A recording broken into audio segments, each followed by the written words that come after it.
Today I'm doing maintenance on preventative maintenance on an AV rack that we installed probably about 4 years ago. We have audio, video, data for the AV portion, switching everything for that, Q-Sys core processor. This is actually IO Flex, the main processors in the main rack. It's actually, they have two of these racks, two of these 7-foot racks. We have power distribution. This is camera DVR that we installed. Not sure why we decided to do cameras here, but we did. They have about 60 or 70 cameras. I think this thing pushes around 400 megabits a second of video traffic all day long. Up here we've got some wireless video input units, basically let you take in Apple Play, Chromecast, Google Miracast, pretty much any kind of wireless video transmission they'll accept. This one down here is actually on the Fritz now, which I'll get into that here in a moment. Got a HD-based video matrix. This is one of two of these matrices. This is a Wirestorm matrix. It feeds the banquet hall and kind of a party room that they've got. And then down here at the bottom, we've got an amplifier and battery backup just to kind of cover brownouts and things like that and help filter and protect the equipment.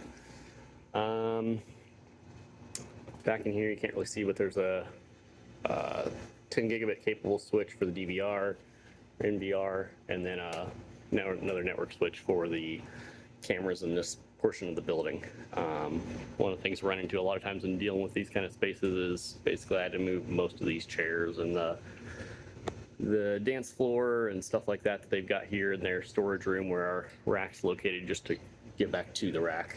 And this rack's a rolling rack, so I can slide it out away from the wall, but when I do, of course, I've got this whole pile of tables here that they love to leave leaning against the rack that you have to watch doesn't fall down and squish you beneath the rack. So anyway, just doing preventative maintenance and things today.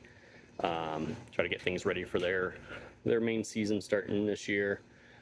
So everything's starting school up, and events and things like that are going to be coming in soon. So trying to get everything squared away for that.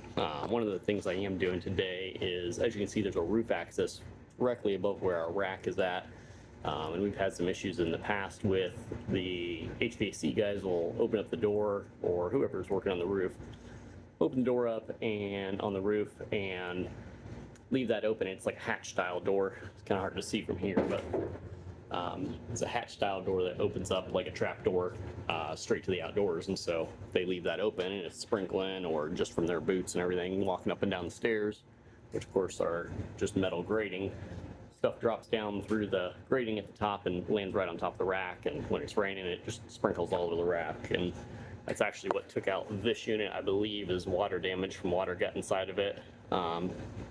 Not sure why it took out the unit on the bottom and not the first one on the top, but I guess the water must have gone through the top one and drained to the bottom. If you actually look inside those things, you can see the water deposits and things on there. I'll see if I can see from here. You can kind of see that there's a good amount of water deposits and even like roofing material and stuff. I swept it out today, so once decided to put in this grating, or this piece of plywood here, just mounted out there. I'd asked them to put something up there to help protect the gear and stuff, since they already have replaced, I believe, one of these due to the same thing. There's about, I think those units are a little under $3,000 a piece. So asked them to put something up there. It still wasn't done here when I got back this year, so I decided to go ahead and just take care of it and get it done. It's going to protect the equipment a little better and help take care of just damage and extra expense to the customer in the future. We can't really go any more to the left with our rack. It would have been nice to get it back in this corner. At the time, this was right where this data rack here is at, is where our rack location was supposed to be. But when we came in to do our install, the data guys had put their rack here. So that's the reason that we're under the stairway, is because we were supposed to be right here. You can see all our lines actually come down in that corner. There's like a little drop back in the wall there. So the rack would sit back a little further out of the way. So we were supposed to be right there. But data guys got to the spot first, and there was convenient power there for them, which I believe was supposed to be put in for our AV rack, but such as probably would have been a good idea to switch to this side over here. If I would have thought about it a little more, but we already had the lines all run and dressed, and everything was terminated and ready to go here. We were just ready to wheel in the rack and connect up, and so we just decided to go here. The other issue we have is our power. The only other available power is, I can't really see back in there, but anyway, it's right back by the edge of the table. So if we did that, we would have had to run additional power over or swing something over or something. So that probably still would have been a good idea now, but anyway, it works, gets us what we need. Yeah. So anyway, I'm gonna get this thing pulled out. I've already kind of swept out the front of it. Like I said, swept off the top of the rack and getting things straightened up and just kind of doing maintenance. I'm gonna pull this thing out, move a few more things out of the way, and get ready to vacuum out the side vents, filters, things like that, just to finish up our preventative maintenance. I actually got the vacuum I'm borrowing from the client. The hose popped out of the end, and so I got to repair that. I'm gonna fix that up for them so that way I can finish my work and get the client back the thing I borrowed without it being busted up. So I don't know if when I was using it I broke it or if it was already on its way out. I just did the last number on it, but either way we'll get it taken care of and put it back together, and then I can finish vacuuming out the rest of this rack, get things cleaned out, get all the dust and debris out. And then I got a couple extra little items I'm going to do in the back, some additional labeling and some things like that to keep things just ready for the next year, make it easier on the next guy, which will probably be one of my guys coming back, and to do any additional work on this system, so make it easier on them. So doing the same thing in the other 7-foot rack. It's pretty well done. I'd show you that, but the whole it's in a hallway and they use it for storage, and I've already got everything pushed back in that one, so I don't really want to take the time to dig all that back out just to show you basically what's the same thing. So there we go. Okay, back, got the vacuum fixed up. Nothing too crazy, just a few screws, pop it apart. These things are in like a spiral pattern, so I just used my snips and cut off the part that broke off. Just probably maybe 3/4 of an inch, or I don't know, maybe an inch of hose shorter, but pop this apart, and there's a little collar in there. You just thread the hose into. So got that fixed up. Should have brought my own vacuum today, but I forgot it, didn't bring mine, and so I had to borrow the customers, and just don't like to return things in broken condition. So it didn't take long, 5 minutes or so. Pop the screws out, thread it on, pop them back in. No time at all. So anyway, got some things moved around. Got the rack pulled out now, so kind of hard to see. I can't really get very far away from it with all the stuff in here, but got the rack pulled out. Pulled the side panels off so I can get at the a lot of this equipment has the intakes, air intakes and things like that are on the side. This NVR actually has the fans on the side, so I'll have to get to the other side. I'm going to take the other side panels off here in a little bit too once I start sweeping things out and get all the ones on the far side. This switch is side panels. Most of this gear actually looks pretty good. I guess it must not get too much dust in here. You can see some of the I got my headlight on, so hopefully that'll help a little bit, but you can see some of the dust and debris and things like that gets in here just from the roof deck. I mean, just like little pebbles, little gravel almost. So anyway, gotta get all that swept out, get those things taken care of. This is the back of the rack. This is all the camera NVR side of things. This is a big, can't remember the name of this guy.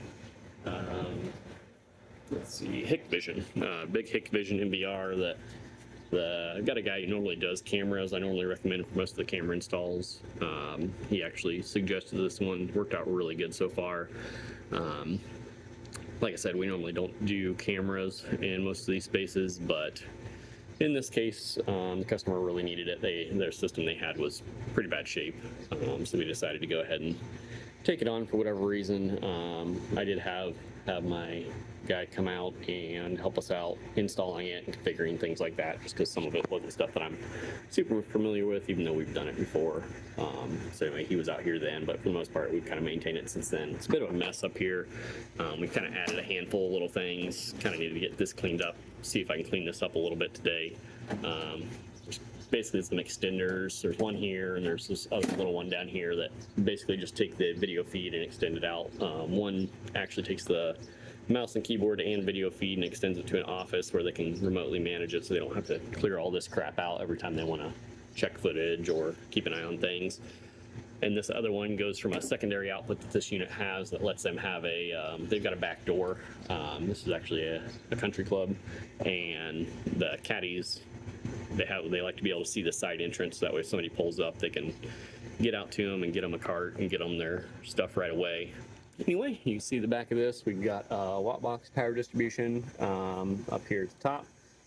This actually gives us individual control over each of the outlets. It's come in handy, especially on this side, a number of times where remotely I can log into their system and cycle power on something or something like that. A lot of times get a call of, hey, this isn't working or that's not working, instead of having to talk to the client through pulling the rack out, getting everything cleared out and all this crap, and talking through, okay, we'll find this unit and this is what it looks like on the back, and unplug the power for 10 seconds or whatever.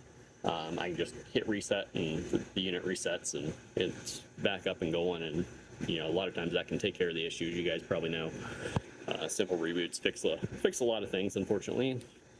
Below that, we've got a couple wireless mics. These are the Audio-Technica. They're actually a 2.4 gigahertz version. I really like these for the one reason of the antennas. You can extend their antennas out over Cat 5, Cat 6 cable.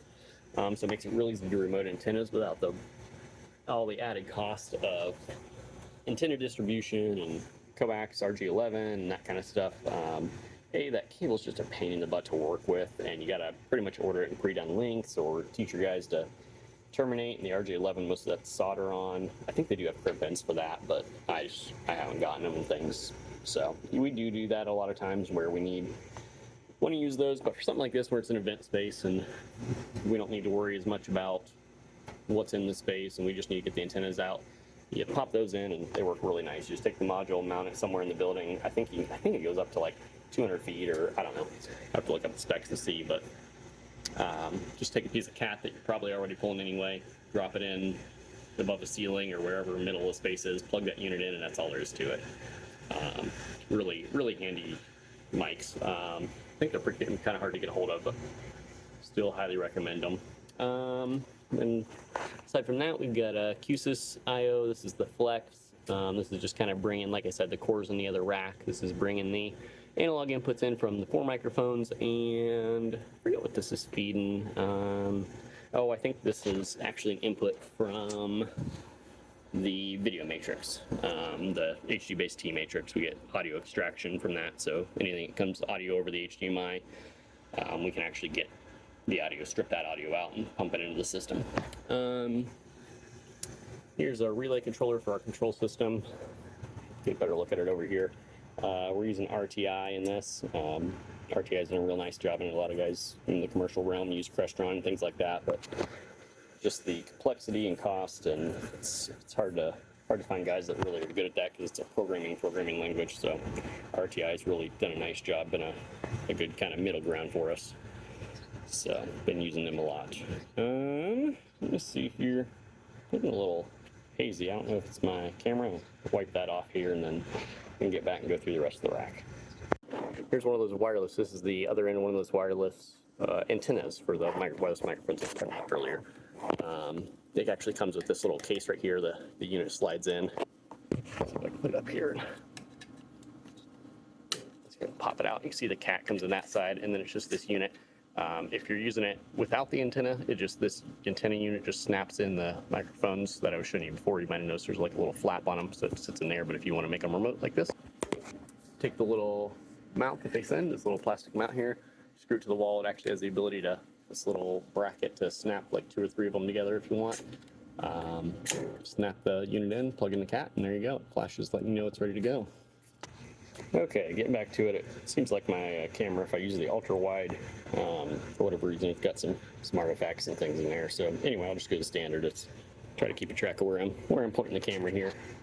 Like that ultra wide, because you can see a little better, a little more of what's going on, but this will be okay. Anyway, got an access point up here. Access point, not ideal location for it inside the rack, but partially in here because the water damage on the top of things. I don't want water getting down inside that, and it honestly seems to do just fine.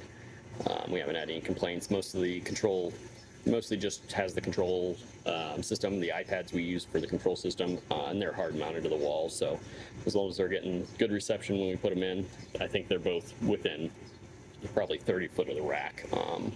One's in a wall just the other side of this wall, and one's about 2 walls away from this over in the party room. So anyway, that's what that's doing. So it'll be just fine in here.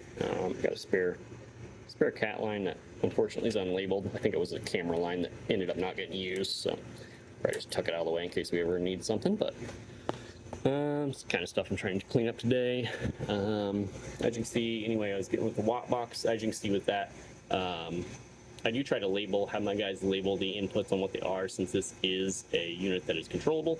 So one of the things I need to do today is I'm actually going to log in and make sure everything lines up, because the last thing you want to do is have a customer call and say, hey, you know, this control system's not working, or this relay unit or wireless mic's not working, and you hit reboot on it and the main network switch for the, you know, MBR, the whole MBR, or, you know, something like that reboots, and something you're not expecting, you know, gets power cycled and either cause chaos to the whole setup, maybe in the middle of an event or something like that, or, you know, maybe power cycle a piece of gear that in the middle of a firmware update. Probably shouldn't be power cycling anything when you have stuff for firmware updating, but you know, these things happen. So anyway, try to make sure that those are correct, and what we think is plugged into those is what's plugged into those, and it's all labeled right on our end, so that way when we're power cycling and messing with things, we are getting the right stuff. These cables here were from a preview screen unit. On the iPad they have, maybe I'll take you guys over and show you the iPad, but on that interface they've got the ability to control the DirecTV boxes and things like that. I had this one here, but the power supplies died on it. The one actually died from the other rack as well. These are PVI instruments boxes. They work really well when they work, but the power supplies are junk. I don't know what it is with the ones they send out with them, but I've had almost every one I put in, they failed. So I've just gotten the habit now of replacing the power supplies with updated ones, just that we get from, you know, third-party supplier instead of using the ones they provide. But unfortunately, I had forgotten that these were down, or I would have brought one with me. So I stole the one that was in here, put it in the other rack to get that one up and going. This one really only supplies this one DirecTV box, which they can see from both the iPad locations, so they really don't even need it. In fact, this power supply had already died, and this one, you know, was just unplugged, so it wasn't sitting here just boot looping. So anyway, I stole this unit, moved it over there to try to see if I could get that one going. Unfortunately, it was the power supply over there that's dead, so I'm gonna have to get a new power supply over there. Anyway, that's what these were here from. Here we have our patch panel. This is actually one of the last jobs I used this style of punch down patch panel on. We switched pretty much exclusively to using Keystone patch panels. Just lets us do things a little cleaner, a little nicer. In this one we did a punch down patch panel and then a brush plate down here to run some cables through. Nowadays I do the Keystone panels. I can use couplers, I can use HDMI, I can, you know, they've got keystones for pretty much anything you want. So instead of having to have a brush plate with wires just kind of coming out the front, I can have just a nice panel with everything labeled, and looks a lot cleaner. So we switched to doing that. And these things are a pain in the butt when you go to add a wire, trying to add a cable and get it punched down in one of these when you've got a bunch of cables already in here. So they start getting overloaded and just starts to look bad. So anyway, won't see that in any of our future panels, but it's still in some of our old ones. Of course, the back of the network switch, just a Cisco rack drawer, let them put their manuals, wireless mic, stuff like that, some cabling, things like that. They hardly ever use the one in this room because they can't ever get to it. HD-based T matrix. This is going out to the top row is the outputs. These go out to 4 screens in the banquet hall and 1 screen in the party room. Down below here is all the inputs. These inputs are coming from, there's 4 wall panels in the banquet hall, there's a wall panel in the party room, and then there's the 2 wireless units that I talked about earlier. As you can see, this one's off because it's not working right now. Hopefully I can get that working today, but we'll see. I think it's been out for quite a while. They're used to just using the unit in the banquet hall if they need wireless into the party room. So if nothing else, if we can't get it up and going, they don't want to pay to replace it, I may just end up swapping out the control system so that it by default just uses the banquet hall one, because right now by default it uses its own, but that means it comes up with no signal almost every time they turn on the system, so probably change that so it looks a little nicer. This card over here was for HDMI out to, what was this? Oh, this is HDMI in, coming from the DirecTV cable box right there. They rarely use it, but every once in a while they do. So that's their DirecTV input. And then this is the HDMI out that fed the preview streaming box that I mentioned earlier. That was over here. Like I said, they honestly didn't even really use it. Haven't missed it since it's been out. Power supply's been down, so I probably will honestly leave it out unless they decide to pay to put a power supply in this one. They really need the one in the other room because they can't see those displays, so I want to get that one up and working for them. These are some spare cables. I don't know what these came from. Unfortunately, they weren't labeled, but I think it was some TVs or something like that potential locations that didn't end up getting used.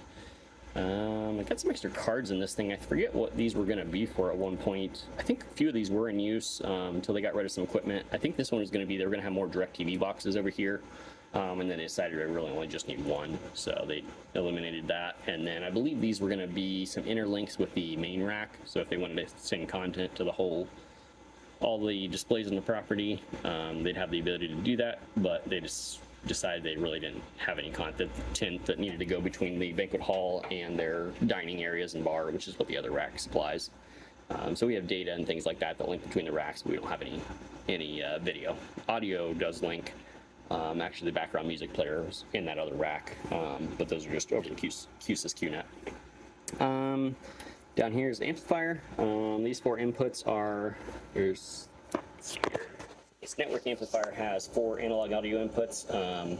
These are not directly attached to the audio out or the speaker outputs. They are literally just 4 digital inputs into the Q-Sys QNet. So if you want to use these on these outputs, you actually have to go into the routing and connect those. If you just use this amp unconfigured, it doesn't pass audio that way. Some people probably assume that it does, and that's not how it works, which can be a little confusing, but it's nice to be able to have some inputs into the system. A lot of times you have those near your amplifier where you can have outputs like we do in this case. So these inputs just kind of come from the first 4 inputs in the system, the wall plates, to feed audio to those. And like I mentioned, this last one, the audio input from the party room, comes in the Q-Sys core up here, but basically it saved me because I only have 3 audio inputs left after the wireless mic. So if I didn't have this amplifier with the network inputs, I would have had to add, a larger module or another set of inputs.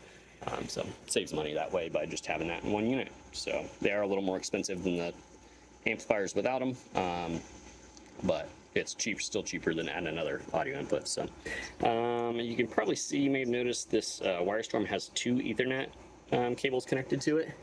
One of these is for the Ethernet, the local Ethernet for the actual unit, to be able to address it, for us to control it, all that kind of stuff. And the second one actually routes to the HD-base-T lines. Not sure if you're aware, but HD-base-T does have in its spec to pass to Ethernet. I think it's only 10100, but it's more than enough for things like projector control and things like that, where we've got actually all 5 of these are projectors, and so instead of having to run dedicated RS-232 lines or dedicated data lines, additional lines to those, we can just use the onboard HD-base-T with the Ethernet. These are Panasonic projectors. They actually have, I think they call it digital link input, but it's basically HD-base-T and meets the spec. So these HD-base-T lines that feed those projectors actually provide them with video, audio if we wanted it, which we're not using. Their Ethernet, RS-232, which I don't know if the projectors, I think they actually can use that RS-232. So if we want, we can send RS-232 commands to the projectors over this cable. We're just using Ethernet and using the PJ link for control. Seems to be pretty stable. Haven't had any issues with it here. Actually, I think we did have one issue, but it kind of went away on its own, so I'm not sure if that was something unrelated. But anyway, yeah, so that's how the control's being done. So that's all over one cable, which is real nice. It makes it easy for our guys. Just pull in one cable and they're ready to go with everything they need. So they give you a direct direct separate Ethernet connection for that input in case you want to have, maybe you don't want the, maybe it's used for smart TVs and you're using it for the data for smart TVs or whatever the case is, and you may not want those devices, Internet of Things type devices, or maybe customer devices, maybe a wall plate with an Ethernet jack that's looping off of a HDBaseT transmitter. You probably don't want those on the same network as your control devices, having the customer be able to access those devices even though it is password protected. It's nice to be able to have at least the ability to keep those separate. So just providing separate jacks for that is an easy way to, maybe it goes to the same network.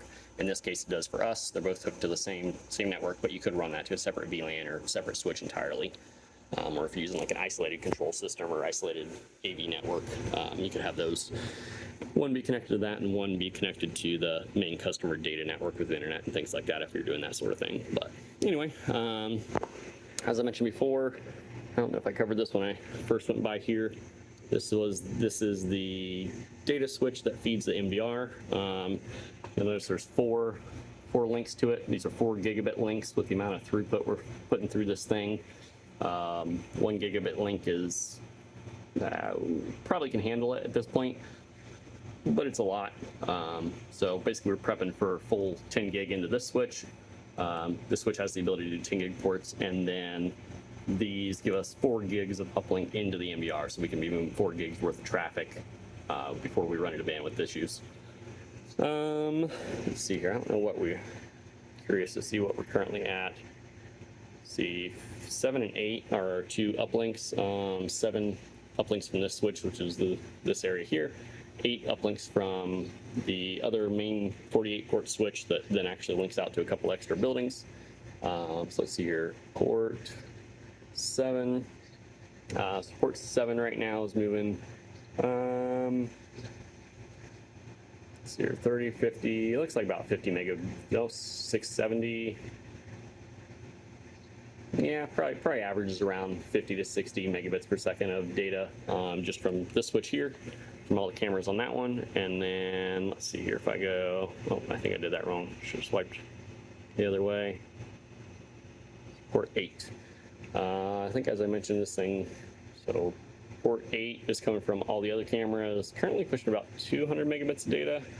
It's climbing a little bit. I was gonna say it should be closer to not quite 300, but in that range, 2 to 300 on average. So yeah, it looks like it's pushing about 200 megabits per second of data just right now, all the time. I know I looked at this today on our controller, and I think it moves just under 200 terabytes of throughput from the main switch, and I think that's over a 24-hour period. So yeah, about 200 terabytes every 24 hours or so. I could be wrong on that, but I think I did the math and that comes out about right with the throughput I'm seeing here. So anyway, this thing does have redundant power supplies. It's one of the things I'm doing today. I got a cable here.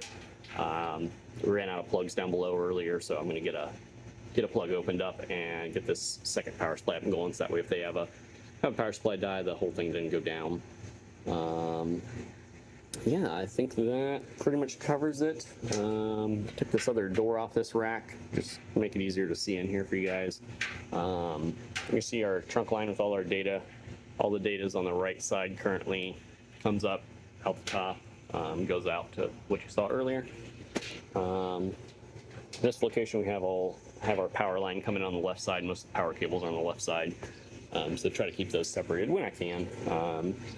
I've seen plenty of places running power right in with the data lines with honestly no issues. So I know spec generally says keep those things separated, but in my experience it makes very little difference. But I try to do it when I can, just because it's good practice. Yeah, oh, I guess one thing I didn't mention is the Q-Sys Flex here. You may notice these GPIO inputs and outputs. I'm actually using these for relays for the projectors. All the projectors are, the projectors themselves are on projector lift, so they retract into the ceiling when they're not in use, and the screens are retracting screens, electric screens. So those put the screens and projectors up and down and corresponding to the control system when it requests that. So that's what those are there doing. Yeah, I think that's pretty much it. Probably vacuum the floor back here once I get all the rack vacuumed out. There's our power back here, as I mentioned. I find it really good practice to secure your power line nearby. I don't know how many times I've seen places take out their whole system because somebody either tripped over the line or was shoving a table or shoving whatever in back behind the rack and caught the power cable. Or guys pulling the rack out to try to, get it away from get it out to work on it or do a fix or something, and pull the plug out of the wall and take the whole thing out. So I like to do it this way. They can still unplug it if they needed to. So maybe there's a fire or maybe something going on, they need to unplug that right away, they can do that. That's easy enough to do. You can get some slack here, but if the rack gets tugged on or something gets dropped in this cable, it's pulling on this nice sturdy connection to the wall, not the outlet. Also probably helps save the outlets themselves. This cord here is just feeding the vacuum. So, but anyway, one thing I have to watch with this is because we didn't get the location we originally requested and the outlet we originally requested, is when you push this rack in it, I try to make sure I get right beside, because it actually slides right beside this, otherwise it's crushing against the back. So I always try to make sure I slide it in real careful to miss that outlet and not be putting extra strain on that. The tables they shove back in here probably don't help, but the I don't know.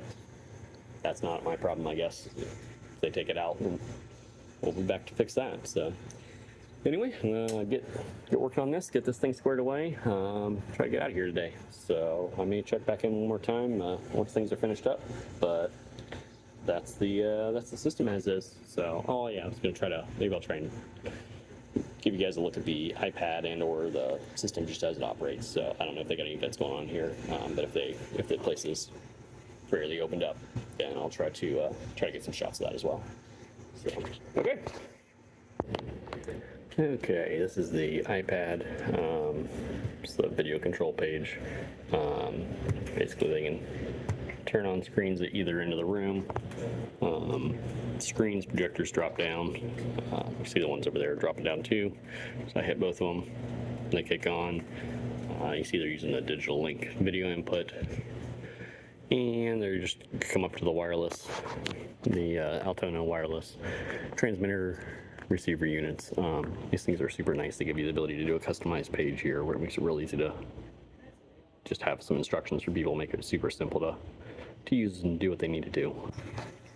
Okay, back again. I got that wireless video unit working.